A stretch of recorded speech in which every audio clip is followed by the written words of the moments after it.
Hey guys, what is up? It's Dusty here and welcome back to another crypto video. And some news just came out.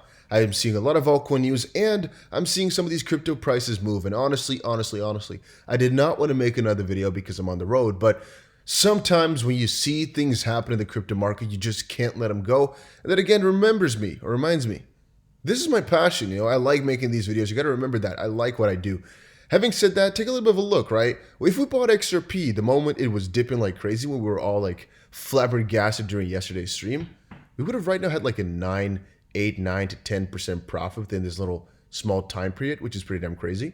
But even on the Bitcoin chart, I told you guys, I don't think we're going to close below this little dynamic support, which we still haven't done. Like over the last couple of days here, we've still been closing perfectly just above it, and still we're waiting for a big reversal, which we have not seen. But as long as the weekly, as I said before, guys, does not close below $43,000, I don't think it's in too bad of a situation. As long as the price on the Bitcoin chart does not go towards the $40.5 thousand mark, we're still doing pretty well, if you ask me. I digress, though. Let's quickly talk about some altcoin news. Just saw a couple of things I want to quickly share and then go on with my day. XP Crypto Wolf said this: selling XP now is like selling Amazon at $1. Want to quickly say I kind of see this as the truth, but there's a couple of little distinctions to make. One, if you're selling right now, you're doing that with a purpose and a strategy. If your idea is to sell this crypto now to buy it back cheaper, it's not necessarily a bad idea. It might work out in the best. And that's the same thing for any different scenario. I mean, if you're selling and you're just doing that because you're fearful, I don't personally think that's a good thing. If you're selling because it's your strategy to buy back cheaper, or because you're shorting, like I sometimes do over on Bybit, yeah, I can respect that. If you think you can make more money that way, never feel pressure to only buy or to only be bullish. Just make sure your emotions don't take over. But it's really not a bad thing to sell something if you think the price will go down further. However, if you're wrong about it, don't come knocking on my door. And because that's one of the main reasons why I just really mostly buy rather than sell. I just like to buy at cheaper prices than hold on for longer terms. It's mostly because I'd rather just buy the coins at cheap prices, hold on for a little bit and count my losses, than have like missed out on an opportunity. I'd rather just not make as much money by selling and buying back cheaper than losing out when it potentially goes towards the moon. But that's just me being risk averse in that sense, or I guess risk neutral, right? As I'm not looking for the risk, but I'm also not going against it by not having the crypto. All right, Mike Novogratz warns Bitcoin has much further to fall. Here's his new forecast. Kind of funny how people change with the light of day. Some people say, yeah, bullish, bullish, bullish. And then the next day they're like, oh yeah, I was, bullish, well, we can fall. One of the most fun facts about all of this, guys, is the little narrative that I've seen almost every major company, influencer, whatever, do right now. You got to really remember, I don't talk BS on this channel. If I'm telling you something, is the honest freaking truth to it all. There's no going around the bush or beating around the bush, because I literally have nothing to hide from you. All right? If there's a sponsored little part, I'm telling you it's sponsored. I don't care about that. If I think the price is going to fall, I'll tell you about that. I don't care. Because at first, there's always this little notion of wanting to be right. Now it's just, I just want to make the most amount of impact, I guess, that we can have. And so in this case, a lot of you guys want to get monetary gains, aka money. So yeah, that's what I'm looking for here. What is the best opportunities to make some for y'all? And so if I think the price go down, blah, blah, blah. Okay, I digress. However, what I see is this fakeness around. Where people do this. Listen carefully, right? What they do is they say this. Bitcoin right now, whatever, pick a crypto X. Let's just put Bitcoin to make it easy. Bitcoin is in a really bullish position right now. We're still in a bull run. It's looking like we're going to go up, but it looks as if there will be one more leg downward before the big rise will come. You know why? Because you can say that all the time. Or some others are basically doing this thing of right now is a bear market, but, okay, you can add a couple of different things there. You don't have to be right, because if you say it's a bear market, but we can't see one more pump, you can always kind of twist that into your own words. Or you could say we're in a bull market, but we're in a big dip for right now, or we're going to see a lot of volatility.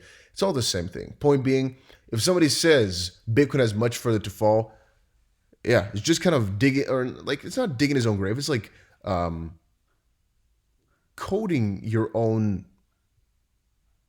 I don't know what. I don't have any good analogy. What I wanted to say was that you're basically just making sure that you cannot be wrong about something, the way they phrase these things.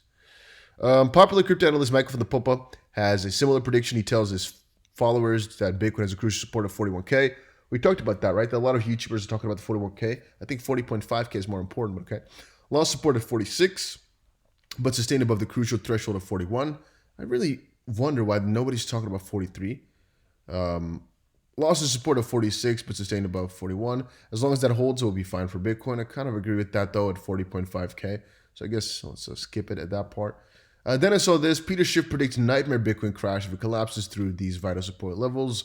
Peter Schiff, however, is also not somebody who's really the most authoritative figure. If Bitcoin breaks 42,000, it's headed to 30,000. Again, he's a different little number right there. Who to trust, who to count for. One is saying 43, one is saying 41, one is saying 42. It's headed to 30. If it breaks 30, it could go to 15. And these are like the most logical things in the world. Look at this, right? Look at this properly. If Bitcoin breaks 42, it's headed to 30. There's a $12,000 gap, which is insane, but also it's the wording. This one is straight up, right? 42, he says, if we go below 42,000, because we only have to break, not confirm, we're going to 30,000. So if we don't head to $30,000 within what time frame? 3 weeks, 3 months, 3 years? When? Then is he wrong? Are we going to call him out then or what? He also says if it breaks 30, it could crash to 50. What does that mean? Yeah, if we go below $30,000, we could go, yeah. So and that's the exact same thing which I like to tell people on my channel. Whenever I'm telling you something which is happening to the price or so, I'm doing that with the intention of potentially making a trade right now, or so that we can make the better money choices. But what can you do if I'm giving you vague wording like this? Yeah, we could crash to 15 if something happens. Yeah, okay, so what does that mean? It could, but it could also not. All this might happen very soon. If you've borrowed money against your Bitcoin, you had better sell enough Bitcoin now to repay your debt rather than be liquidated later at much lower prices. He is, however, I guess, a nice guy for saying, hey, don't over leverage yourself. However, you already know. The Perma Bear told his 402,000 followers, because that's kind of what he is right now, if you ask me. All right, Polygon teases 3 milestones for 2022. XP forms death crosses pattern. Shiba and 80% buying opportunity. Crypto news.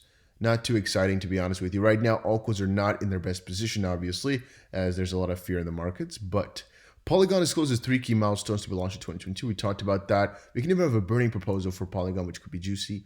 XP chart forms a similar pattern ahead of January events. Also not really relevant once more because we have the lawsuit, which is completely independent. So whatever happens to the price is not really too important. And also because in January and February of 2021, we had so many events after the lawsuit just kicked in, and February being the let's all buy XP the 1st of February, that I don't think you can really compare these two things to one another. Shiba and ADA, I don't really think we should talk about today. Polygon, then again, also has a soaring network fee, it says here, amid heavy NFT gaming. Womatic rally continue. Funny contrast is that I caught a couple of articles earlier today which said that Mana and a couple of the other cryptos are not really in a good position right now because the gaming is really lacking last couple of days. I mean, Metaverse is still one of my best sectors for crypto in terms of making money as well. It's really good. I think it's still in a really good spot to be able to be bought at a really low price. But the last couple of days have not been too good. A lot of people say that Metaverse is not being prioritized right now. DeFi is the number one. Point being that you would kind of think that the gaming is going down a little bit, yet they still say that the Polygon network gas fee is skyrocketing. I did see a little while ago that they upped their fees for Polygon. But I guess if the fee really keeps moving up piece by piece, it's going to lose some of the appeal. Then again, right now the price is so cheap still that I don't think it really matters. And also they don't really list any of the fees here. Yeah, we're not seeing the fee because it's still extremely low, guys. So it's not really big a problem just quite yet. And then last but not least, Solana apparently, I don't want to FUD it because I already made some FUD earlier. Solana suffers network blackout for the 2nd time in a week as co-founder denies reports of a DDoS attack.